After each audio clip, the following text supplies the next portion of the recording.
I always forget that bit. Michelle has worked in a wide range of settings, including early childhood learning centres, schools, mainstream and specialised schools, national government organisations, university, and the OT Association. She is especially passionate about creating inclusive neurodiversity, affirming environments that celebrate the unique strengths of neurodivergent children, including autistics, ADHD, sensory processing, relational attachment, and all other developmental differences, helping them to thrive both at school and within the community. Thank you very much for presenting for us today, Michelle. Oh, my Sorry absolute about the pleasure. technical difficulties, but I'm sure it's going to be brilliant anyway. So please go ahead. Anyone that's got any questions, feel free to put them in the chat, and we can ask them as we go, or we can ask questions at the end. How are we going there? Yeah, we can see your slide, but we can see your notes. So look, I'm happy to run with that if you are. Yep. Now we can just see your slide, and we can see you at the bottom. Yeah, wonderful. Hello, everybody. Thanks for coming. Thanks so much, firstly, to Playgroup New South Wales for inviting me to present on a topic that I'm super passionate about, as it is such an influential impact on child development. Wonderful to see people are curious about that. So, and you've come along despite some of our little IT hiccups. So thanks so much. The topic that we're going to be diving into today is sensory integrative processing. So we're going to have a deep dive for about 20 minutes into some of the theory around sensory integrative processing, definitions and descriptions. So it is pretty content heavy at the start, but hopefully it's going to be really illuminating for you to hear some of that information. We'll have time at the end of that for some general questions. Then we're going to dive into the 8 sensory systems. We'll go through each sensory system, the signs of differences in processing, and also ways to support processing. We'll have a space for questions at the end of every sensory system. So Julia's going to monitor the chat for me and help me get through. Obviously, we were going to keep the questions as generic and helpful for the whole audience as possible. This isn't a private OT consultation. So as long as the questions are really helpful for everybody. And we will have time for questions at the end. So my hope is that this is both an informative and also an interactive time that we get to spend together over the next 60 minutes or so. Okay, so today's topic is obviously sensory processing, but I just wanted to, before we zoom right in to look at one of the areas of child development that's really foundational, I just wanted to kind of position it in the context of the whole of the child. So obviously, when we're considering child development, there's lots of areas, including physical, social, emotional, cognitive, communication, as well as sensory processing. So we're going to kind of zoom right in and, micro think about sensory processing, but back in the real world, in, child development, sensory processing doesn't occur on its own. It's impacted by all those other areas, and they integrate and interrelate and impact each other. So, but just so that we can understand each of those areas that contribute, we're going to kind of dive into sensory processing, and then at the end we'll come back out again. So sensory processing, our senses are constantly sending signals to our brain from the world around us, as well as from inside our body. And we know that as humans, as adults ourselves. So all the information I'm going to talk about today, whilst I might reference children, I hope you can think about it from your own perspective, because this sensory integrative processing impacts all humans of all ages. We have 8 sensory systems.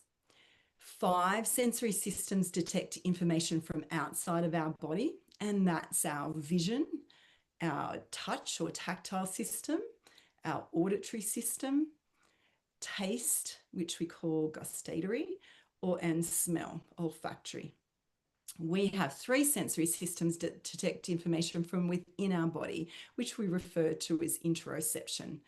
So proprioceptive system gives us information about our position and movement. Vestibular system gives us information about our head stability and our head movement. And interoception gives us information from all the organs and including blood vessels inside the body. So what is it?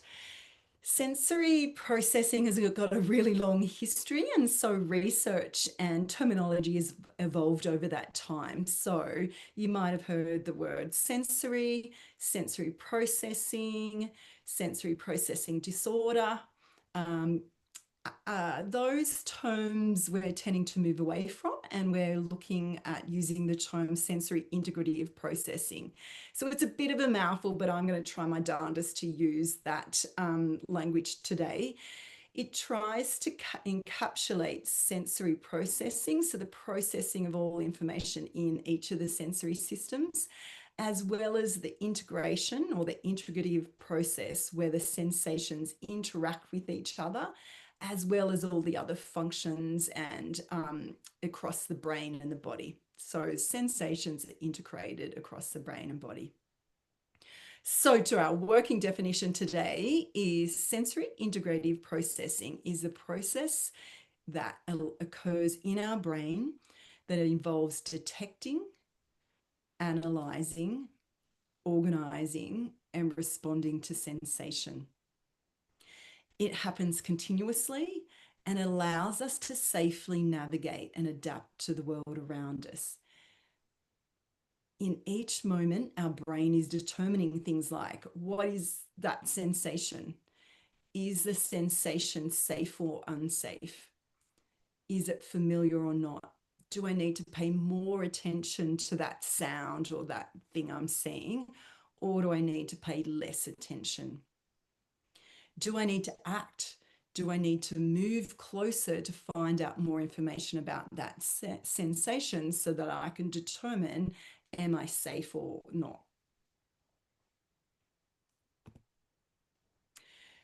So I love to use analogies because anything to do with the brain and the nervous system, some people find intimidating.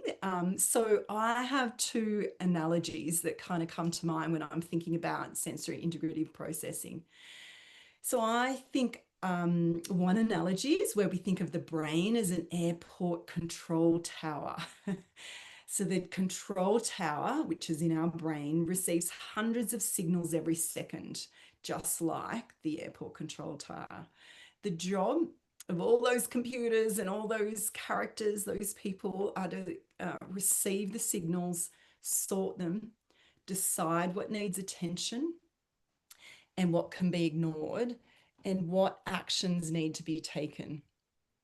So this is like the process of sensory integrative processing that occurs in our brain. Another analogy I think about is having a headquarters in our brain, where we consider each sense having their own little character in the headquarters, where information or signals are received.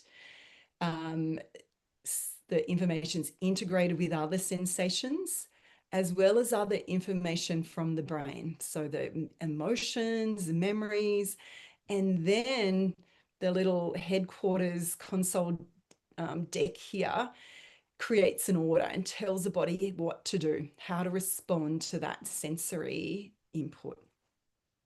So hopefully those analogies, when I'm getting a little technical, just go back to that analogy of either this headquarters in the brain or that control tower. So why are we interested in sensory integrative processing? It is one of the key foundations of development. So as you can see in this image here, the pyramid of learning, the central nervous system is at the base. Dr. Jean Ayres proposed that efficient processing of sensory information provides a foundation for child development. So this image illustrates that all this, we can see the sensory system sitting on the bottom. Interoception is not in this image as it came about later, so it definitely needs to be updated, but I was trying to use original sources. And then all higher levels of development, such as hand-eye coordination, language, attention, learning, behaviour, is influenced by all the building blocks that come before that, with sensory integrative processing at the base. So what does that mean for you and your child? Well, as we know, babies are born with the amazing capacity to learn. However, their brains are not fully formed yet. They're not integrated and connected as they are for us.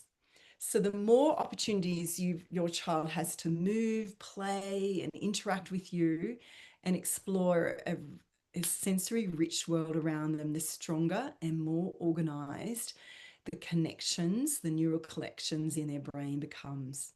So every cuddle, wrestle, messy play experience and outdoor adventure actively contributes to building your child's brain. So play that is rich in sensation and movement is not just fun. There's this image I share widely here, and we all know it, particularly you at Playgroup New South Wales, that the first years of life are vital. So in the first years of life, more than 1 million new neural connections are formed every second. And that reference comes from the Center of Developing Child, Harvard University. And this image you can see here is the literal neurons in the brain at newborn and at 6 months, and then at years. Every one of those little lines represents nerves that become connected rather than just kind of sitting unattached. And that's how, well, that's why the early years and adolescent years are considered peak periods of neuroplasticity, because that's when the nerves and connections and integration of the brain is happening. So it's a really rich time of development and provides opportunity for us to support the child's developing brain. Oh, we're about to dive in deep here. So every sensory system processes information via two pathways. One is a sensory modulation pathway, and the other is a sensory discrimination pathway. They are separate neurological processes that occur in the brain, but they also interact and affect each other. So what that means is when we hear something, we hear a sound, two pathways occur. That sound is received and tracks through a sensory modulation pathway in the brain. So you can imagine going it to that air controller in one pathway, the sensory modulation laneway, if you like, or path. And the sound also tracks through the sensory discrimination pathway to the brain, so that we have two little characters or two air controller people receiving information about one sensory event, if you like. So while that might feel very abstract at the moment, as we go through each of the sensory systems, I'll help you understand what is modulation and what is discrimination. Now we're going to deep dive into sensory modulation. So this is hopefully really helpful information, but I understand it's pretty dense. So sensory modulation is responsible for analysing incoming sensation, judging its relevance, and organising the brain's response so that it responds appropriately. So it's considered the evaluative process, and it's constantly asking two questions. So is this sensory information safe, or does it pose a risk to my survival? So an example is if we hear a really loud noise, our sensory modulation is going to be able to analyze safe or unsafe. The second question is the sensory information important or not? So the example for us today is that loud noise important to the task at hand, which is you're listening and engaging in this presentation? And then the brain decides, sensory modulation decides important or not. So if the brain decides that it's not important, hey, Michelle, and this presentation is more important and I'm safe, the nervous system will turn down the sensation and stop paying attention to it. So an example of that might be right now, you might have a sound happening in your background, like the air conditioner, fan, you might have a dog barking, traffic noise. So your brain is registering or receiving that information, and you're then deciding, am I safe or not? Is that dog posing a threat? And, you know, the dog barking posing a threat? Is that air conditioner humming posing a threat? No, it's not. Oh, I don't need to pay attention to that because I'm listening here intently. So it literally will filter out that information. So hopefully it has less of our attention than I do. So when the brain decides that the input is important or that I might be unsafe, the nervous system amplifies our attention to it. So it often we use the phrase turn up. There's not a dial in the brain that turns it up, but you might imagine a little character on the headquarters desk or console might go, hey, let me tune into that some more, so that we're giving it more attention. We might also say, hey, buddy, can you give me some more information? So my auditory system might say, eyes, check it out for me. And so all of a sudden you have two sensory systems paying attention to help discern, am I safe, or what do I need to do about this? And if it's determined, yes, we're safe, we just turn it down and pay less attention. If the nervous system, the brain decides, hey, I'm not sure that I'm safe, it will continue to pay attention to that input. And it will be really hard for you to pay attention. So for example, right now, if you had a crying child in your background that kept crying, your brain might initially have said, oh, I don't need to pay attention to that. Or you heard a car banging or a horn honking. You're splitting your attention initially, and if it doesn't stop, you might decide, I've got to go. I can't listen to Michelle anymore. I've actually got to go and see what's happening out there and discern, are they safe and I safe? And so that's where we might see a splitting of attention and actually moving away from or moving towards something that's off task as a child tries to work out what's important and are they safe. So this is another really huge concept, and so our capacity to modulate our sensations is influenced by the state of the nervous system. So this image here is an image that portrays the three states of the nervous system as proposed by Dr. Stephen Porges in polyvagal theory. He's proposing that there's this regulated and relaxed state, and we go down. There's a mobilized or sympathetic nervous system state, which is fight or flee, traditionally known as. And then the third one is this immobilized state, which is like a parasympathetic nervous shutdown. We're not really going to go into that today because it's not the whole presentation, which I'd happily share more information about that topic with you. But for now, we're just going to acknowledge there's different states of the nervous system. And when we're regulated, modulation and all the other functions in the body work well. And I'm able to modulate, turn down, turn up, and shift my attention to sensory input. When I moved out of the regulated state into a fight or flight state, for example, our nervous system becomes much more sensitive to some sensory input, turning up our attention, if you like, to information or sensory input that we might normally filter out.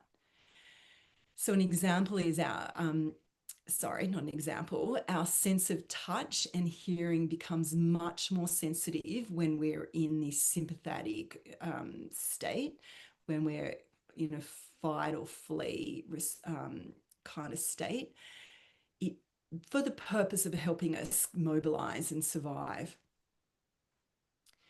So this is why a person's response to sensation might vary from moment to moment, from hour to hour, day to day, because it's influenced by the state of our nervous system. That's huge, isn't it? Okay, the second way that our sensory systems process information is via the sensory discrimination pathway. And this is the brain's analytical way of processing sensation. So once generally we decide we're safe, and then we want to understand the specific qualities of that sensory input. So in answers, questions are, what's the intensity, location, duration, and quality of that sensation? What precise action do I need to take? So when the sensory discrimination is working well, our body can act with precision and confidence. So I will know exactly what I'm seeing, what I'm feeling. I can know that when somebody bumps me from behind, that it's just a little bump and I don't need to pay a lot of attention to it. I might know where the zipper, if I'm looking for something in my handbag, I might be able to put my hand straight in and find it without needing to use my eyes to find it. What's some other examples? Anyway, it provides some precision. So when it's working less, everyday tasks take a lot more effort and a lot more concentration, so that doing things automatically, like me popping my hand in my bag to automatically or pull out my sunglasses, for example, starts to need a lot more effort and attention as I look in my bag and pull out what I'm looking for.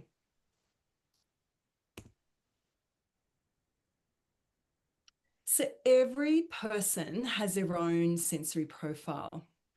So each child has their unique way of processing sensation. So every sensory system has its own way of processing. So what occurs in one sensory system may not occur in another sensory system. So here's some examples. So one child might have experienced modulating auditory input, but can modulate all the other senses efficiently and effectively. A child might be able to modulate all the senses well, but has difficulty discriminating some of their senses, such as touch.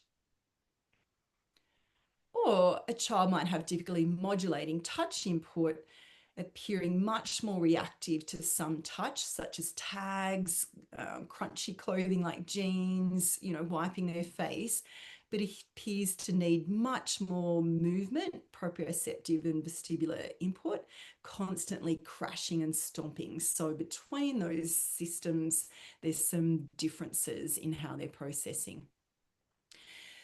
So I encourage you to approach every child's sensory experience with curiosity, so that we seek to understand what makes it unique to them and what are their ways that we can support them as they process sensory input to survive and thrive. Okay, we can just pause now there before we jump into the next slide. Julie, did you want to see? I know that's really content heavy, and let me know if you have a question, but were any questions? Not at this stage, no. Great. That I'm going to throw one to you. That's pretty heady stuff. Is some of that new to you, Julie, or is there anything I need to kind of refine a bit better? No, I lived and breathed this when my daughter was young, but it has been quite a while since I have been in that space, but it's all coming back to me very quickly. Yeah. Yeah, but it's very important to ensure that you acknowledge all of that when your child's young, because I think, once you get your head around it yourself, you sort of understand it a bit more. But we just have had one question coming in. Good. Wondering if she could get a copy of the presentation when Michelle's finished. Okay, we'll need to discuss that a bit later, but that's okay. But yeah, Oh, what an honor. I'm yeah. honored that you're interested. Where you can go is on Seed Paediatric website. Don't do it now. Filter that out. You can do it at the end of the presentation, but on Seed Paediatric Service website, there's a blog post about a sensory integration series. So there's information primarily about all the information you're going to hear. But if you find that first part interesting, I could certainly do a few more information, blog posts on that information for you. What Thank you. That's very helpful. Excellent. Yeah. What as we're getting to understand and wrap our heads around that information, sometimes I encourage people to think about sensory input for themselves so that you're getting these concepts in your own body before you kind of think about it in your own child. So in terms of sensory modulation, I am pretty sensitive to sound. So my sensory modulation of auditory input isn't working as effectively as I could. I should go see an IT, shouldn't I? What also happens is my body, I have an urge or a need to have more proprioceptive input. So that if we consider these two little dials in our headquarters, auditory input is probably turned up a bit high, so my threshold is a lot lower. I'm a lot more sensitive, but my proprioceptive dial is turned down a little so that I'm probably needing more than my neighbours in terms of proprioceptive input.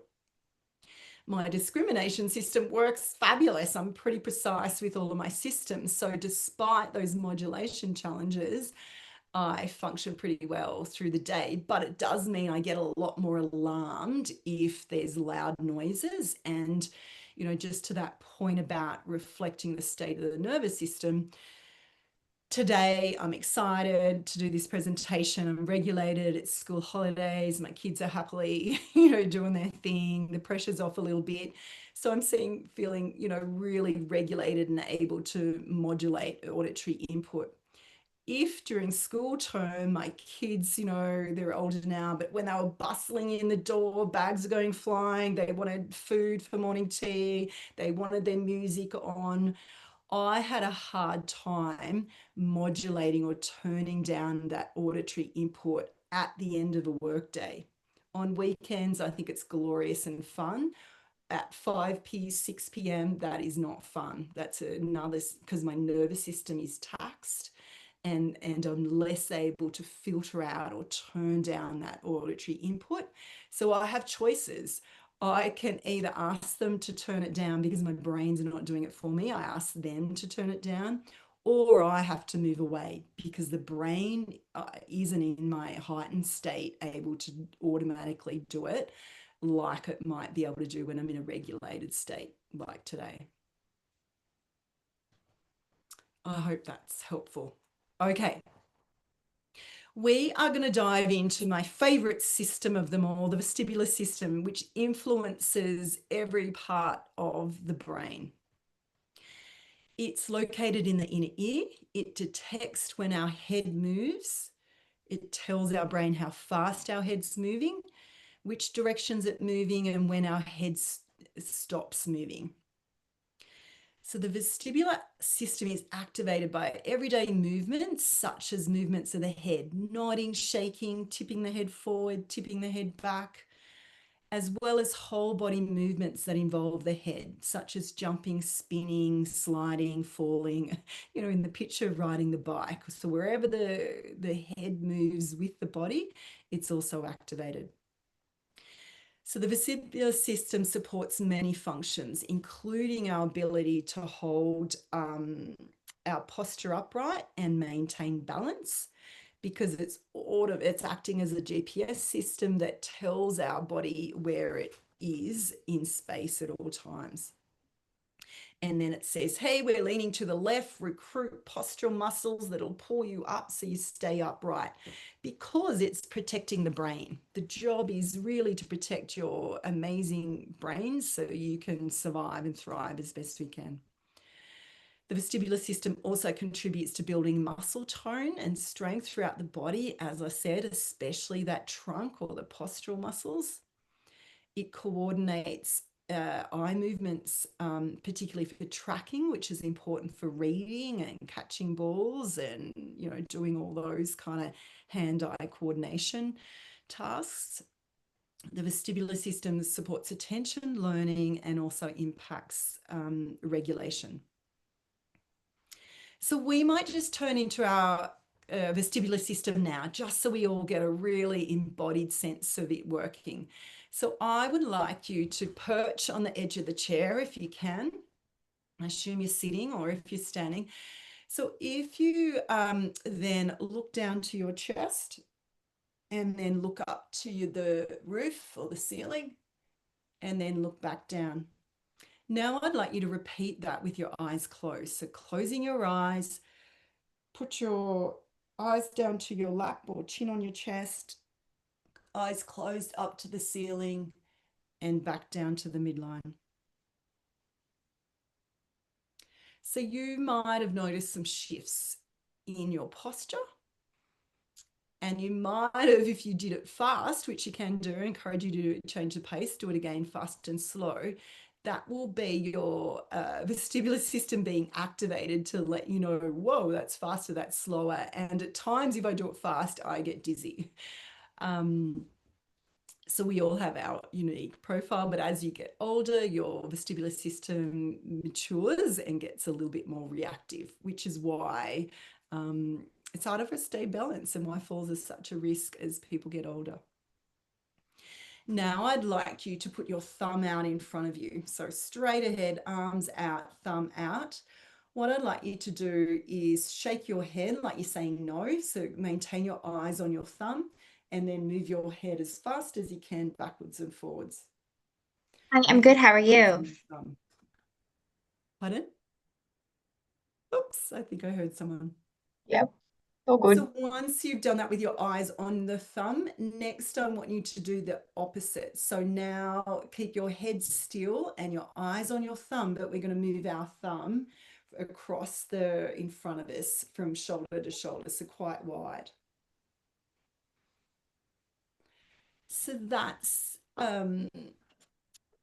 so you might have noticed a little bit of a difference, hopefully, in that. But basically, that's your vestibular system in the first activity working, letting you know, particularly when your eyes are closed, where your head is in space and how far you're moving and how fast you're moving, and any little changes to posture. So when I put my head right back, I have to, you know, change my center of balance so that my posture adjusts to keep me upright where my head is backwards. The second activity was looking at the coordination and interaction between the eyes and the vestibular system, so that when you're holding your thumb still and shaking your head, you should still be able to clearly and see your thumb, and it should stay stable even though you're moving. Versus the opposite is when you were moving your thumb, it became a bit blurry. So that's important for us functionally, because when a child is running across a playground, for example, they might be running to you or running to a ball. They are moving up and down as they're running, but their eyes are staying fixed on the ball so that they have a stable image or view of that thing they're looking at. It can be also an example is when they're looking at the board, so a smart board and their teacher, and then they're looking down to their desks so that they've got this smooth and coordinated movement with eyes up and at the board and then eyes down on their desk. or reading across. So they're maintaining a head upright as they track and read across a book that might be moving. Another time where we see the vestibular system in action is in a car. So lots of kids who have difficulty with vestibular and visual input in particular, or that integration, have might become car sick or motion sickness. So when they're moving in a car, they have a difficult time having their eyes focus on a stable spot, like the tree, like the road, or even if they're reading or playing a game inside, in the car, they might have difficulty keeping their eyes stable on that while the car is moving. So there's a million different ways the vestibular system is contributing to function, and it's often a place where we start to assess when kids are having a tricky time. So, some common signs of differences with vestibular processing. So, indicators of challenges with vestibular modulation include the following. A child tends to avoid or appears uncomfortable, distressed with movement. So, they might move really cautiously, particularly head going backwards or when their feet are leaving the ground. They might experience motion sickness in cars or on play equipment.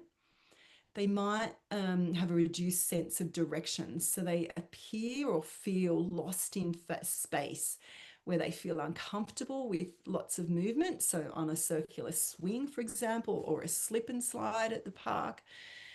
They might have falls or bumps their head frequently.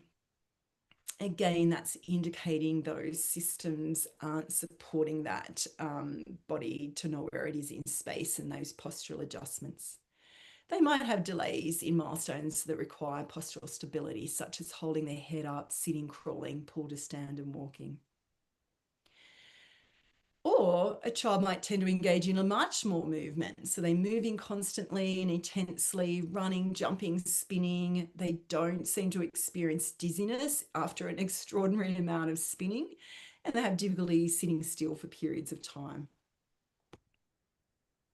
So ways to support the vestibular system. So across all the systems, it's really important that we follow the child's lead and we never force and rush.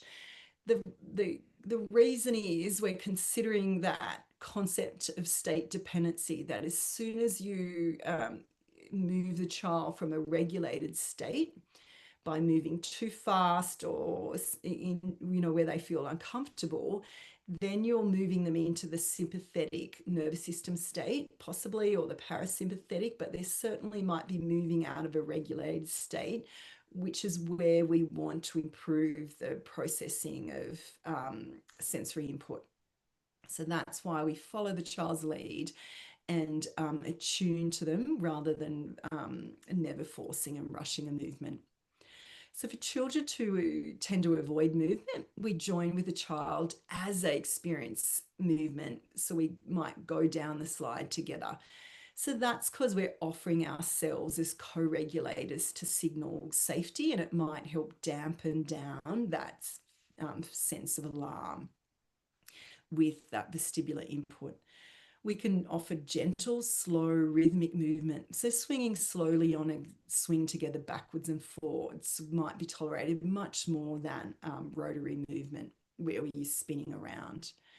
We might have airplane rides where the child lays on your tummy or on your legs while you're on the back, and you're zooming them as they move backwards and forwards in the air.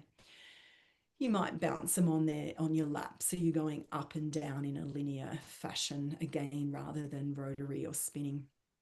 You might gradually increase the speed and the range of movement as they seem to tolerate it and show some delight in that movement. For children who have the opposite and have a real strong urge to move, is we need to provide opportunities for much more safe, intense movement.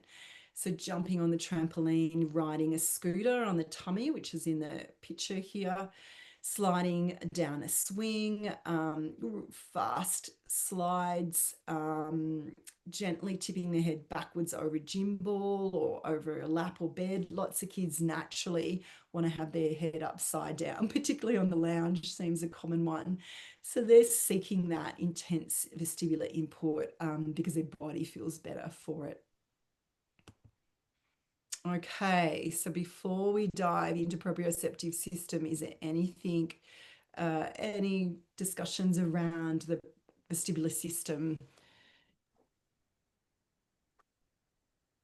We have one question.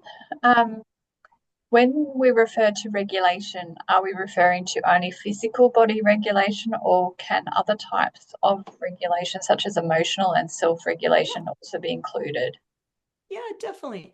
Yep. So regulation is a really big umbrella term. And obviously, the more precise we think about a concept or a child, the more precise our intervention can be. So in layman's terms, we just might say generically regulation, but absolutely there's lots of models. And again, I could talk for hours on this. There's lots of different models. Stuart Shanker has, so if you look up Stuart Shanker, he will explain 5 different areas of regulation. You can look at that. There is another concept called the 5 A's, where regulation capacities are broken into arousal, autonomic, emotion, action or physical, and attention. So the more precise you can be about how and where a child is dysregulated, like what particular way, like emotional dysregulation, then it helps you understand how we can facilitate that child. So that's a really, that's a huge and very nuanced question. I hope I've answered it okay. I'm happy if you wanted to ask me something more specific. No, no more questions at the moment. We just had from Jane, this is so helpful. I love learning this. So keep up the good work. Me too. Yay. Me too.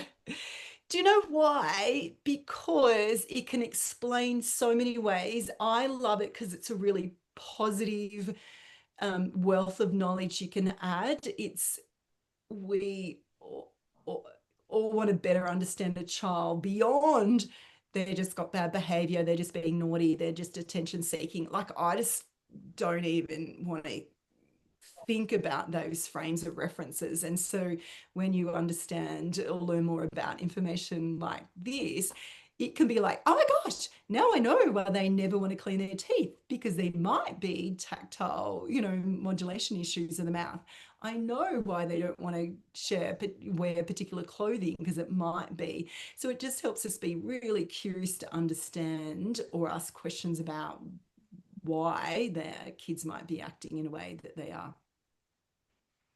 So if a child is jumping, swinging, and moving a lot, is it a way of regulating, or the kids' way of playing? Perfect. Both. Perfect. Both. Yeah. And that's we're trying to work out the way I think about that. So yes, children can regulate specifically through deep pressure input and proprioceptive input and vestibular input. The way we discern is this, why are they doing that, is do they look better at the end of it? So if after a really intense period of vestibular or proprioceptive input from spinning and jumping or whatever they're doing, do they look reset? Does their face, look softer? Does their posture look softer? Are they more engaging with you? Are they happy? Do they come and say, I love you, mummy, thanks for all the work you're doing? That's going a bit far probably, but that's what you're trying to work out. If they look better after it might be, oh hey, they're doing that to regulate. If they don't, some kids make efforts to regulate. So I'll give you an example: chewing on their collar, for example, at school or preschool.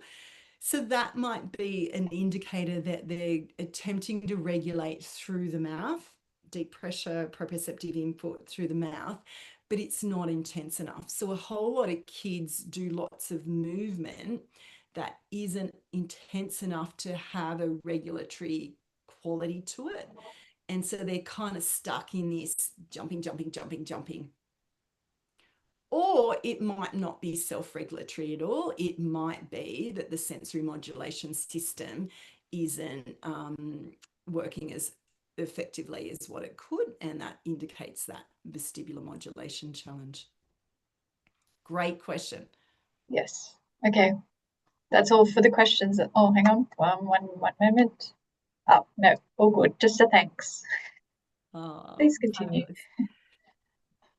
Okay, the mighty proprioceptive system. So this is another powerful sense, which I think you just mentioned, that operates almost below the level of conscious awareness, but it can have a huge impact on how we move, how embodied or within our body we feel, as well as our regulation.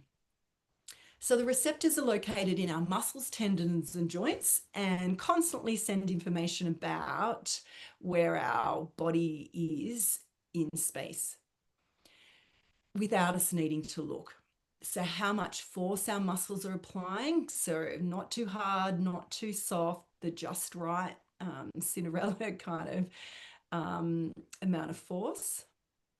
And the speed and direction of our movements. So where's our body in space, where are our limbs, where are our legs and arms and fingers in relation to our trunk, for example.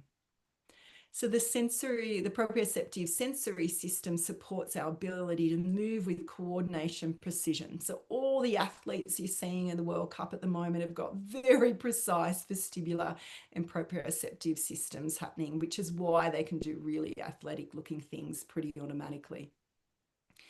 This proprioceptive system supports us to regulate the force we're using. So we're holding on to pencils or patting a pet or hugging a friend with the just right level of force. It helps us plan and sequence movements like skipping and hopping and jumping and riding a bike. And it also helps us feel calm and organized in our body, which supports our readiness to learn. Proprioceptive input is one of the most powerful sensations you can provide to support a child's regulation. So let's feel the proprioceptive system for ourselves. So first, I would like you in your seated position to put your arm with your pointed finger out to the side. Then I want you to touch the very tip of your nose. So do that one more time. And now close your eyes and do it another 2 times. Very tip of your nose. Now do it as firmly or fast as you can. And now do it as soft and gentle as you can with your eyes still closed. Okay, with your eyes still closed, I want you to bend your elbow and lift your hand up in front of your face. You can look at me if you like to see what I'm doing. Then I want you to touch your 4 fingers individually to your thumb. So closing your eyes as you do it. So fingertip to thumb tip, fingertip to thumb tip. Eyes closed. Now do it with your non-dominant hand. Eyes closed, fingertip to thumb tip, fast as you can. Okay. So that's proprioception. That's a little glimmer of proprioceptive effectiveness in your upper limb, so that you were able to hold your shoulders. We're telling you, proprioceptors in your shoulder joint were saying, yes, my arm is out to the side and my elbow's straight without even looking. So then when I asked you to touch the tip of your nose without looking, with your eyes closed ideally, you should have been able to find the very, very tip of your nose. So this is a mature response. So little toddlers might not be able to find the very tip. They've got a 2 centimetre discrepancy that we allow until the age of 5. But so they're finding their very tip of your nose. So your sense of knowing precisely where your finger was in relation to the tip of your nose, or your fingers were in relation to your thumb, that's pretty purely proprioceptive input with some touch. So as you actually touch your tips together, that's touch receptors going, oh, found you, as well as the proprioceptors working. So we need that to live a more automatic life. So as kids are younger and they're, getting into their body, you see them as a little, little ones starting to walk, and they look like they're really wide and they've got a big wobbly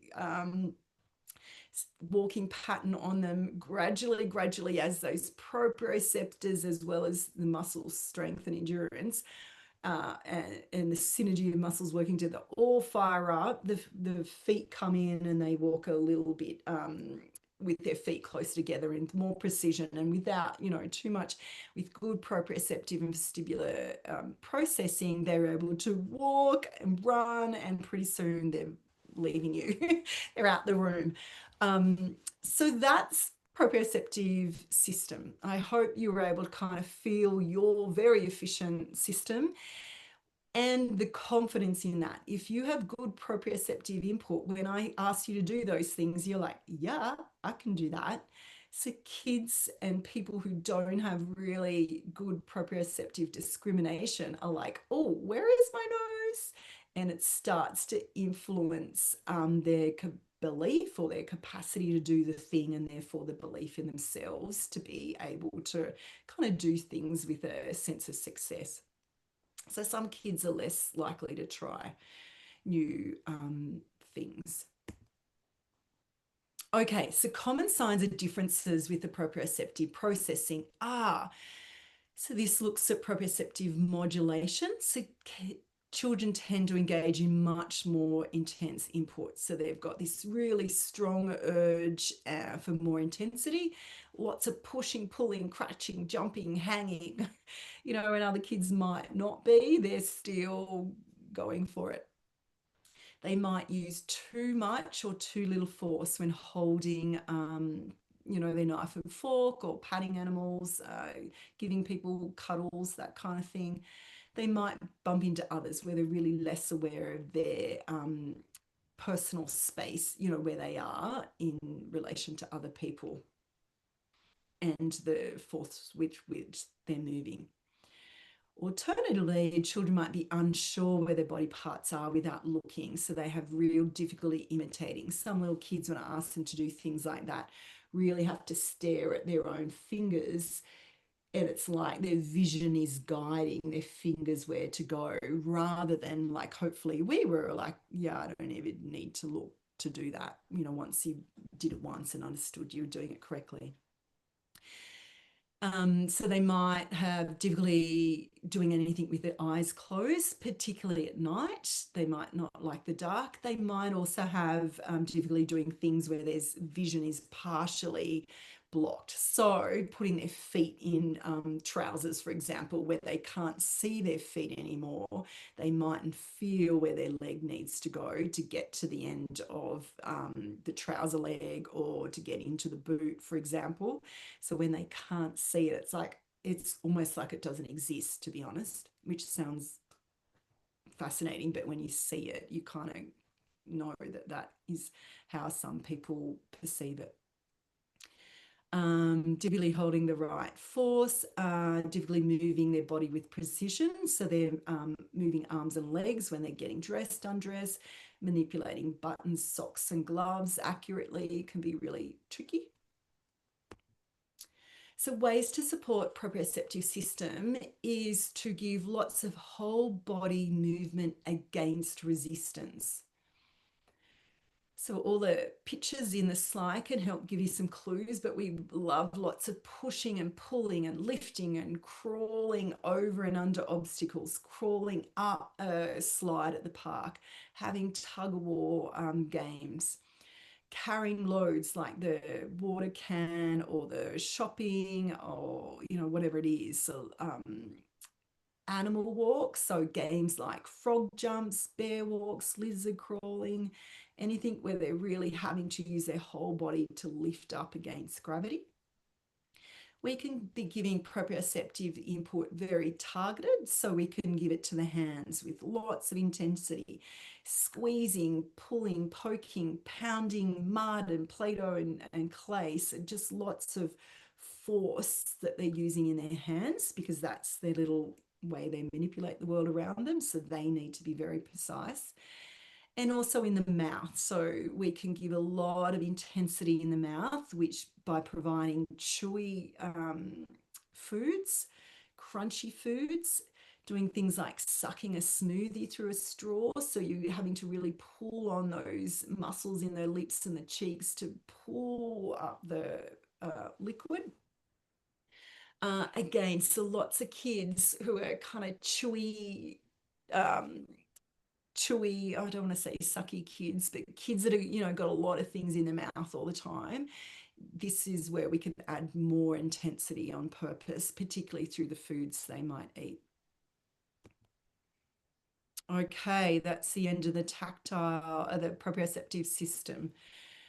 Any questions, Julie? No, not at this stage. Everyone's good with that bit. Right. Oh. Yeah, look, this is a bit more, it's easier to wrap your head around. I do actually have a question. I'm sorry, Go for it. if that's okay. Yeah. It's for myself actually. So my daughter, she has Fragile X, which is an intellectual disability, very similar to level 2, level 3 autism. I find I understand all of these and I use all those tools and those resources in our own environment and in places where we are able to. However, when you're doing things like, school drop off, or when you're out at the shopping centers, or at dance or at the GP, you don't have those resources available to those kids that need that. Um, and in those transition phases, or like more every day, like going to restaurants or things like that, to the shopping centers, what would be your suggestions for that? Yeah. As an OT, we think about the state of the nervous system and what challenges that. So I'm not sure specifically what challenges your daughter or you, but what I'm hearing is that proprioceptive input helps support and perhaps regulate your It daughter. regulates, it minimizes impulsivity, Yeah.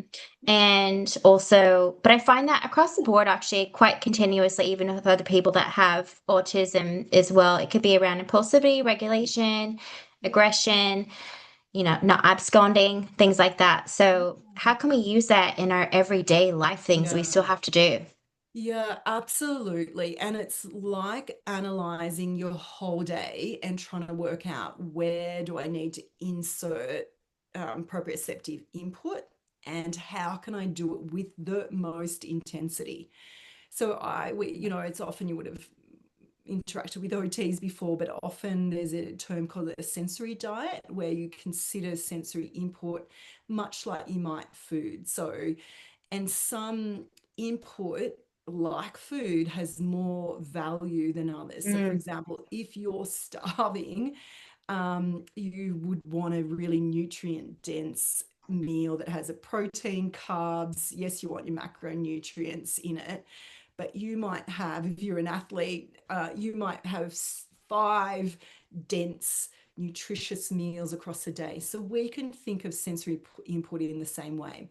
So if you're so we're after that steak and carb loading prior to a time of challenge and after a time of challenge. So if the thing you want to get through is going to a doctor's appointment or a shopping center, for example, you would work out, okay, how can if proprioceptive input is down regulating or supportive for her, how do I provide that before?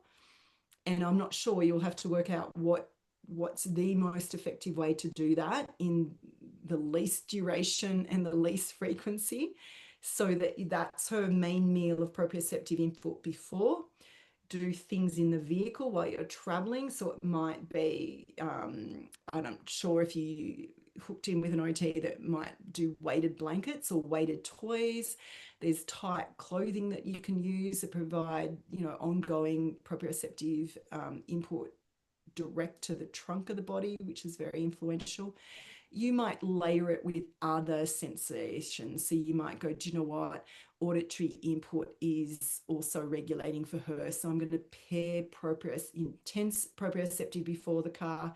Some, most intense you can do in the car paired with another sensory system like auditory input, and it might be, calming lullaby songs, or again, if you're hooked in the Fragile X community, DFX, my mentor Tracy Stackhouse is a leader in the Fragile X in US, so they have lots of resources on I there. actually had a meeting with her last week, so it's funny you said that. Yeah. She's the most Yeah. gorgeous human and my mentor, and we have a podcast together, so you can tune Oh, in. do you?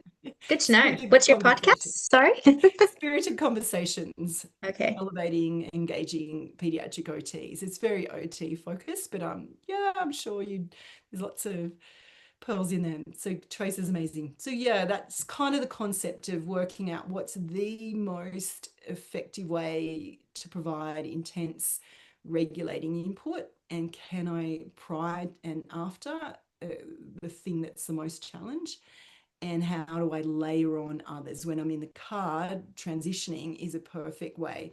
Maybe it's winding down the windows to give, the tactile fresh air coming in, auditory input, proprioceptive input, co-regulating with her, drawing on you, as well as the sensory systems, so that when she arrives, she's as regulated, the state's as regulated as it can.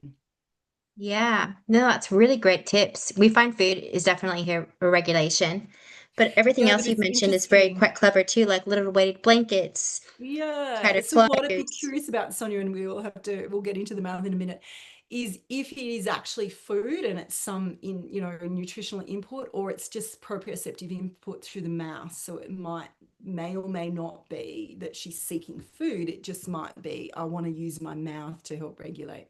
I definitely think that that's what that is. Yeah, thank Yeah. you. Clever kid. She's working out for herself. Okay, we better move Can you on. just mention the name of the Yeah. podcast quickly again? Spirited Conversations. Thank you. Engaging and elevating pediatric OT. So it is pretty sciencey, but you're welcome. We talk about all this stuff in a lot more detail, but yeah, listen in. Thank you. Tactile system is our sense of touch. So the rest of the systems are still very important, but they're kind of more well known to us, so we may not spend as much time. But as we know, each system is processed in two pathways. And so touch, it has a protective touch, or the evaluative touch, detecting potential threats to danger through, so the pathways are the receptors of pain, temperature, light, touch, that also includes itch and tickle. Discriminative touch is the precise qualities of touch. So the intensity, location, duration, and texture of things that touch our skin, which allows us to identify and manipulate objects with precision. But beyond safety and skill, touch is also the foundation of emotion and social development. So loving, responsive touch is essential for building secure attachment. It supports regulation, body awareness, and our sense of connection with others from an emotional, but also a really physical sense as well. So it's really, really powerful system. So common signs of differences with protective touch can be, again, we're looking at the modulation and discrimination functions.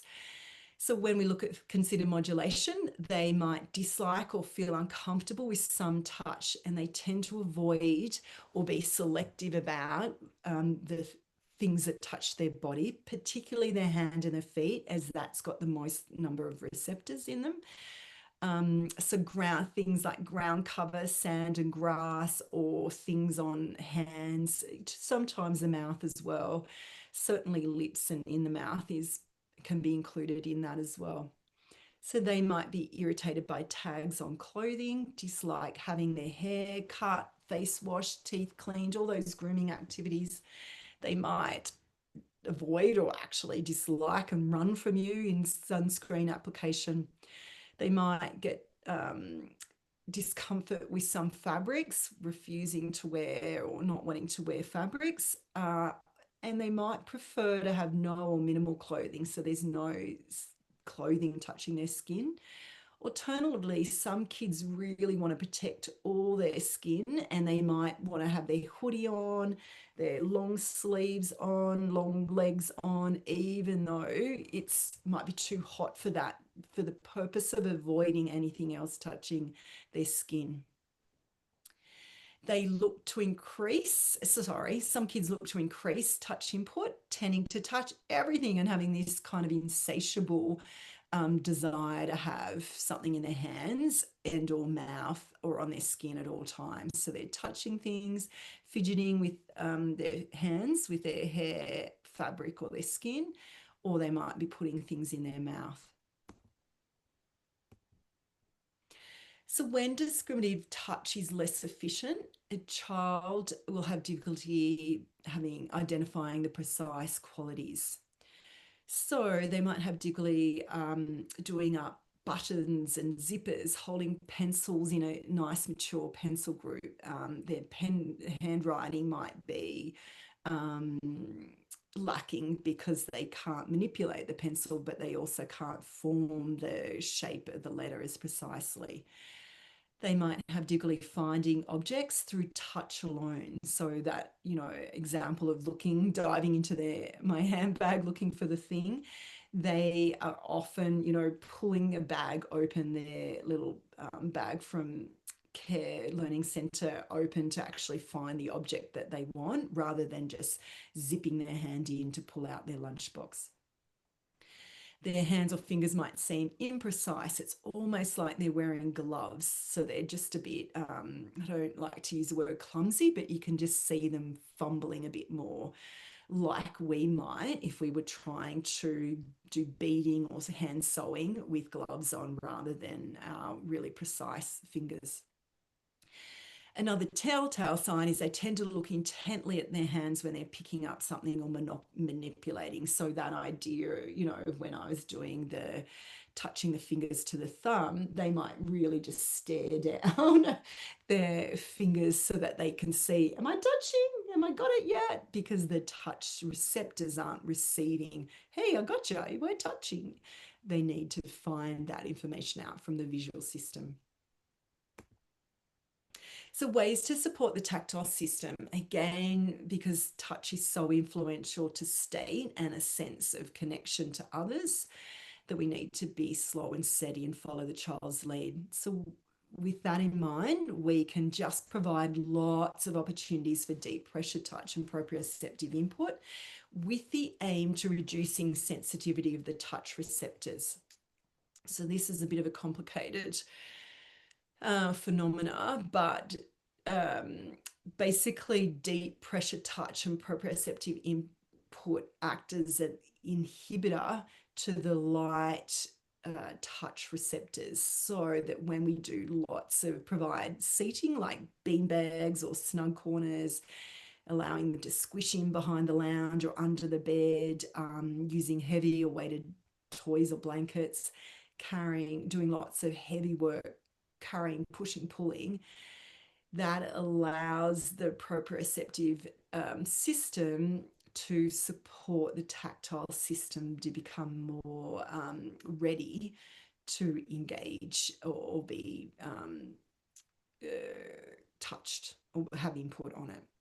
So with that as kind of the leading activity, then you can provide more textures and surfaces for the child to engage with. Ways to support precise discriminative touch is giving them, particularly in the hands and the mouth, is giving lots and lots of games where they really have to find, pay their attention on the touch receptors more so than allowing vision to help, them out. So sensory rich tubs fill with rice, water, water beads, sand, where they need to find things. So you might put things like little animals, like a lion versus a bead, and you ask the child to find the little plastic lion in the sand pit, and amongst a whole lot of other little things that are not lions. So they have to find a thing that's not sand, feel it, work out, is that the little plastic line or is that a bead? Without seeing it, so that you're giving more input to the touch receptors in the finger. Opportunities to play with a rich variety of textures, shaving cream, slime, finger plate, all that, classic sensory play comes in here. And games that encourage precision, particularly with fine motor, so threading, beading, small peg boards. We've got another little break for questions. Julie, Emma, where we started also, can you help me time check? Because we started a lot earlier than we started recording, so I've lost my time. That's okay. We're nearly at time, as in what we set aside, but we did start a bit late, so I'll leave that up to you. We've just got one question. Sonia has a barefoot bandit. Shoes are not her thing. Isn't that usually because of low muscle tone or dystonia, or some sensory children? Yeah. Sorry, that was in relation to that second part of the question was in relation to what was it? The tactile system with the feet and whatnot. Yeah. Yep. I would often go there first and just wonder, is it the socks or the shoes that are more uncomfortable than the varied textures of all the floors? Some kids do the opposite, and some adults do too, actually. They'll never want to take their shoes off. So even inside, they'll want to wear their thongs or slippers or something because the little bits of sand on the floor. Julie's nodding. Are you a shoe wearer inside? My daughter is a sock wearer everywhere. Yeah. Not shoes and My son is the same. Yeah. Always socks. Yeah. Yeah. So you're just working Even out outside. what characteristic are they trying to move away from, and how can I support them to tolerate that when they need to at school. From a developmental point of view, for the little ones, we actually want their feet out moving, in all the directions to get all those muscles happening. So barefoot wins in these early ages. Clearly, when they start going to learning centres and shopping centres, that gets harder to do, but in this early stage, we love bare feet, get all those muscles happening. So it's not, my guess is, again, you need to speak to a clinician who knows your daughter, but it speaks more to tactile sensitivity than low tone to me. But chat to your people. Okay, the visual. So we've got 4 more systems to go. We'll break for a question after the visual if we've got time, Julie, and then we'll run through the rest of them. And then that'll be that. Mm-hmm. The visual system enables us to process the world around us. It includes eyesight, so it's our vision that optometrists will assess, as well as visual processing. So the visual system allows us to detect and locate objects, people, and movement in our environment. So for example, in a shopping centre, that allows us to look for the can of tinned tomatoes that we're looking for, or it allows in a crowd your child to spot you in the background of all the other people that are at that playground or shopping centre. It allows us to interpret what we're seeing and make sense of it. So that's how we understand shapes, letters, symbols, and space. Allows us to coordinate what we see with how we move. So it allows us hand-eye coordination, balance, and navigation. The visual system works constantly in partnership with the vestibular and proprioceptive systems. Together, they allow us to move through space with accuracy, stability, and confidence. So this is, another reason we use the phrase sensory integrative processing, because very often for us to do something functional in our day-to-day life, it's a few systems pulling together to work together. And this is another example where vision works with proprioceptive and vestibular to allow hand-eye coordination. The brain processes visual information in several ways, each supporting different aspects of life. So I mentioned before that if you go to our website, there's a blog post on sensory integration series, and that will give you a really comprehensive outline of visual processing. So it's very, very detailed. This is just four of the main ones, which allow us to do things like tell similar things apart, such as notice. I know your little ones might not be up to B's and D's yet, but you know, it might be discerning a fork from a spoon. It's about being able to find a shape against the background. Whoops, excuse my typing error there.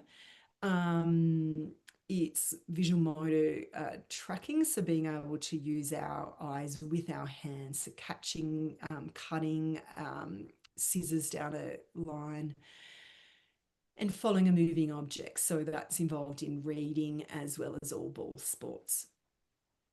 So the differences in visual processing can affect how the nervous system regulates visual input and how the brain makes sense of what the eyes are seeing. If you are wondering if your child shows you some of these challenges that are impacting their ability to, start to do pre-reading, craft skills, ball skills, navigating busy spaces, speak to an OT, a behavioural optometrist, and they will analyse visual perception. An optometrist checks vision to see if it's 20/20 vision. So common signs of differences with visual processing and modulating what we see. So sometimes people get really distressed by things like bright lights, flickering lights, busy environments, because they're not able to turn down the visual input that's not important. They might, in an attempt to do that, might cover or close one eye frequently. They might squint or tilt their head when looking at objects to get it in a particular space in the retina. They might avoid busy spaces, crowded rooms, busy playgrounds because of the visual input rather than auditory input, for example. Difficulty discriminating or make sense of visual detail. So this is all the more academic tasks where you're looking at their interest in doing things like jigsaw puzzles, matching games, being able to sort by a particular thing like color, shape, or size, being able to find a specific toy in a pile or a particular pair of socks in a sock drawer, where they're having a hard time visually locating the object that they're looking for. And they might bump into objects. So these might be the kids that bump into the coffee table, or people bump their toe on steps that they just don't see because they might have difficulty discriminating the detail of the table or the step, for example. So ways we can support the modulation component is to really help reduce the clutter on the walls and tables, particularly in areas where we want to have them learn and eat. Because they're having a hard time doing that for themselves. So we're helping them out or accommodating for that skill. Use natural lighting where possible, avoiding flickering fluorescent lights. Allow sunglasses, hats, or maybe even a hood outdoors if your child is reporting that the light is too bright for them. Give kids visual breaks, a time away from certainly screens, but visually busy environments like shopping centres and childcare places. So their eyes literally, that visual input is able to be integrated and reset before the next visually busy environment. We can support visual discrimination and hand-eye coordination by all the activities down here. So lots of games that involve puzzles and matching, drawing, tracing, throwing games. Before we move into balls, we can do things like bubble popping, throwing scarves in the air, which they catch, balloons, which are easier and slower than balls, threading, construction, Duplo, Lego, block stacking like Jenga games, and reading activities, which lots of clear, uncluttered text and a good font size. So we're going to jump straight into the auditory system, which includes hearing as well as the ability to interpret and make sense of the sounds around us. So that's that auditory discrimination. The auditory system allows us to detect and locate sounds, specifically and especially speech sounds in the music, as well as environmental sounds. Those two lots of information are really critical for our safety. So that's why we want to be able to fine tune and detect and locate where that source of speech or environmental sounds are coming from. We also need to be able to filter out background noise so we can focus on one voice in the room, in a noisy room. That's particularly relevant in busy families, but also learning centres.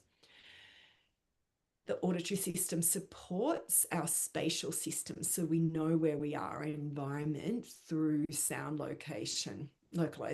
So we know where we are in space, which is particularly irrelevant when it's dark or the lights are out, so we still know where we are. The auditory system partners really closely with the vestibular system, for the reasons I just said, and also processing of movement and sound is linked. There's a lot of different types of auditory processing that support our perception of and detecting of sound. So you can go to the SEED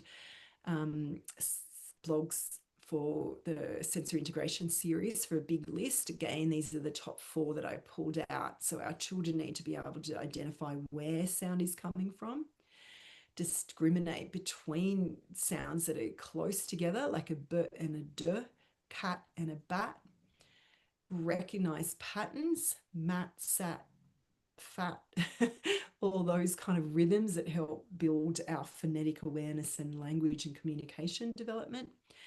And also auditory figure ground discrimination, so that we can separate a target sound, which is ideally your voice, from the background, which might be all the other people in your family or television or, the sounds at a park. This allows us to focus on a specific sound while turning out competing sounds.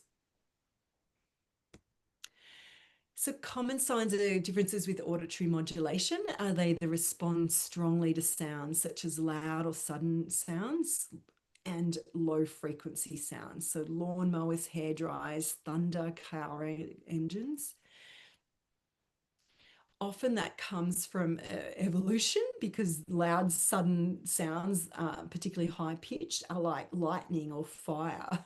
Low-frequency sounds are like elephants or, a clan coming to attack us. So that's why we tend to respond to those sounds with more sympathetic activation. Children might be uncomfortable or overwhelmed with sounds covering their ears or moving away from the sound, or crying and other signs of distress. They might have difficulty maintaining regulation in a noisy space, such as playgrounds or parties. So common signs of differences with auditory discrimination is all those listed down there. So either you're difficulty hearing sounds or responding inconsistently to their name or instructions. They appear lost or confused in noisy environments, difficulty articulating sounds correctly because they're not hearing the sounds coming in, misinterpret sounds or words. So might say things like bat and pat or act on that because that's what they're hearing. Finding it tricky to follow 2-3-step verbal instructions. Ways to support is have your child's hearing tested first. Then if that's clear and the hearing is sound, you can chat with an occupational therapist about their auditory processing. So we support auditory modulation by reducing the overwhelm from sound. So that's supporting auditory modulation, reducing unnecessary sound, turning off all background sounds, particularly when you're trying to provide instructions or doing a learning task. Provide a quiet space in the at home where your child can go to take a sound break. Provide lots of warning before loud and sudden sounds. I'm going to start the blender. Get ready for the loud sound. Here it comes. So that you're kind of mediating and getting them ready for that sound. You could try ear defenders or noise diminishing headphones, as they're often called, for short periods when you know it's going to be difficult for you to co-regulate or the child to modulate sound. Ways to support auditory discrimination, all those ideas there, but lots and lots and lots of repetition. So singing songs, rhyming games to build auditory patterns, reading aloud, reducing competition, and using simple sentences accompanied with some visual cues and pointing. Taste. The primary role of taste is to alert the brain when something potentially harmful to the mouth. So taste works closely with smell, temperature, and touch. Some common signs of differences are really strong reactions to new and unfamiliar foods. You might have gagging, retching, or vomiting from the taste of foods. They might have a preference for really bland or predictable foods and often associated with restricted range of foods. They might have distress with toothbrushing, and toothpaste flavour might be too intense for them. So foods that are inconsistent will be particularly difficult for them to manage. They might prefer the same brand, same colour, same temperature. They might alternatively seek really intense flavors, some very salty, sour, spicy, strong flavors. Some children might seek out non-food taste, seeking again that intensity. They might be unaware of strong and unpleasant tastes. So lots of sensory differences with taste as well as smell and oral motor function contribute to feeding and eating difficulties. Smell. The olfactory system is our second last, and it's a powerful sense. It pairs with taste and to be deeply interconnected. So most of what we experience as a flavour is actually smell. So common signs of differences are a strong distress when smells that others don't notice. Gags or retches in response to certain smells. So some kids might gag when they see food before they even taste it. They might regularly sniff people, objects, food, non-food items, seeking out more or a strong sense of smell. They might smell their own body or other people's body odor.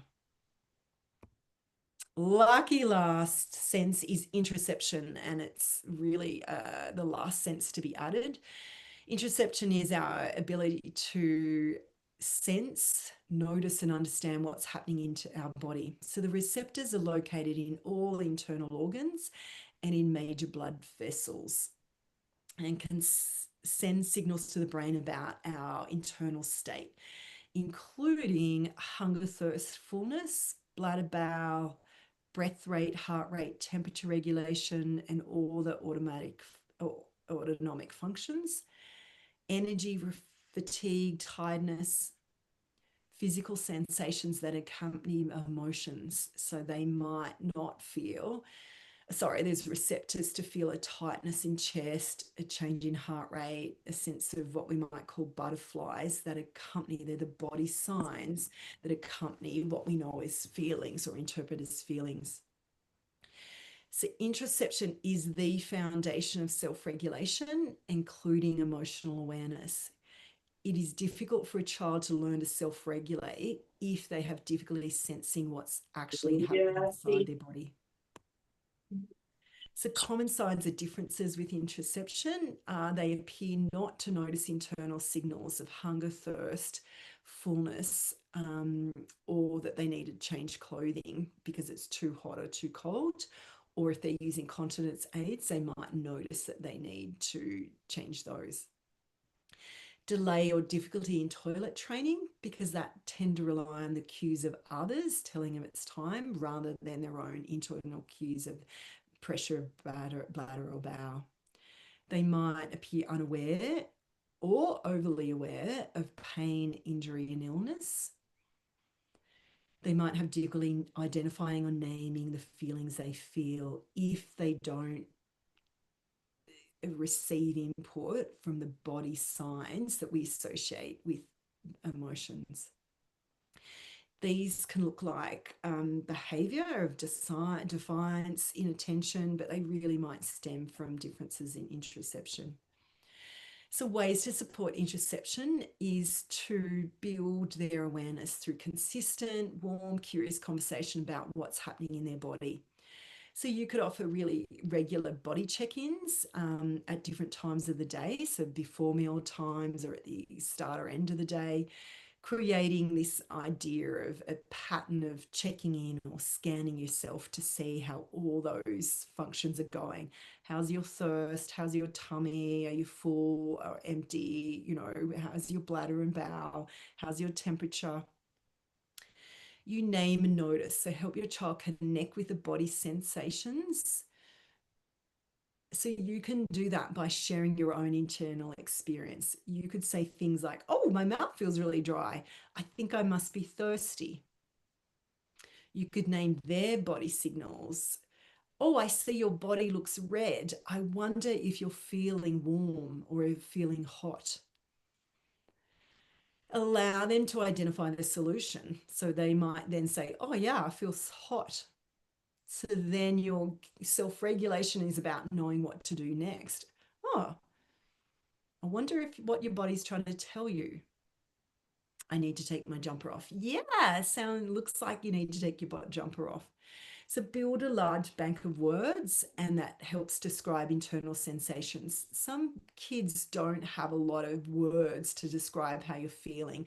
You might first come across that when they say they're in pain or they don't feel good. If you say, oh, is it sharp pain or throbbing pain? Is it dull? What's happening? Where is that pain? They mightn't even be able to tell you where it is. So that's where we start when they're regulated, giving lots and lots of words to help them understand or share where they're feeling. So words like, my body feels really revved up, I feel floppy, I feel tired, I feel wobbly. One little guy I work with says his brain feels fizzy. So it's all these words that help portray how the sensations they're feeling, that we can help then identify what it is they're feeling and what they need to do about it. So we're wrapping it up. What a marathon effort. So differences in sensory integrative processing occur in all humans. We're really encouraging you through this presentation to explore, be curious about your own child's sensory integrative processing and their possible impact on their learning and development. So OTs who specialise in sensory integration theory are a great resource. No, not all paediatric OTs specialise in this area. So now we're diving, kind of zooming back out, and we're really looking at sensory processing in the context of child development. So we did a deep dive today in sensory processing, but as we kind of realised, the nervous system, physical development, social emotional state, cognitive development, communication skills, all kind of are buddies that help work in a really interrelated and integrated way to support their child. So not all things are sensory. I think it's really useful to have, your lens of, sensory processing in mind as you can wonder about what's happening for your child. But then we kind of got to zoom back out and look at it in a more integrated way. as I mentioned a few times, we've got a blog series for more information. There's our website and there's my contact details. And that's it for the content of the presentation, Julie. Thank you. Sorry, I forgot to unmute myself. Thank you very much, Michelle. That was a very insightful presentation. It's always a very popular topic, sensory processing, and I think it's something that's always on the top of people's tongues lately, especially with young children. I know it's been ongoing. My daughter's 20 now, and I was first introduced to her to me when she was little, and it's continued throughout her life and still does now. So it's not something that sort of stops when they grow up. So yeah, but if anyone's got any questions, we've got time for a couple, otherwise we'll let you go. But we will be putting this recording link on our website or on our YouTube channel at some point when the powers to be get that all sorted. So I might stop that now so that if we have any questions that are